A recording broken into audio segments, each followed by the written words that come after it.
Сәлем достар, сіздермен бүгін осындай 3 түрлі хворостың түрін дайындайтын боламыз. Бар болғаны 3 жұмыртқа, қант және ұныңыз болса болғаны. Жұмыртқаларды кезек-кезек шағып, оның үстіне шым-шым тұз және қантымызды саламыз. Бір келкі болып қанты ерігенше венчикпен араластырамыз. Жақсылап араластырғаннан кейін үстіне ұнымызды біртіндеп бөліп саламыз.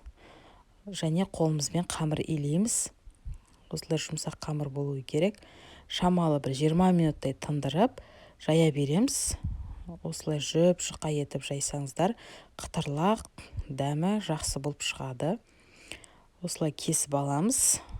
Егер бұдан біз гүл тәріздес және бантик тәріздес хворостың түрлерін шығарамыз. Осылай кесіп дайындап аламыз.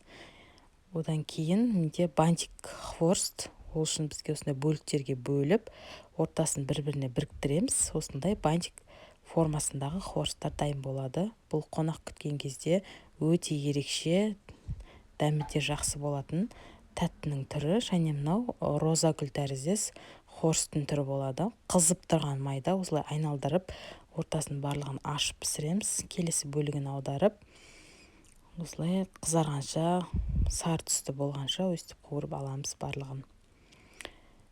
Қызып тұрған майда барлығын пісіріп аламыз, және бетіне сахарный пудра сепсеңіз де болады осылай. Ол кезде одан да дәмі кіреді жақсы болып. Бұл бізде роза гүл, одан кейін бантик тәрізді хворостымыз. Осындай әдемі болып шығады. Бұған да сахарный пудра сепсеңіздер болады. Және қалған бөліктеріне сгущенка қосып, осындай чак-чак жасадым. Бізде бір тестіден осындай 3 түрлі тәтті дайын болады. Сіздер де жасап көріңіздер. Ұнаса лайк басып, маған тіркеліп кетіңіздер.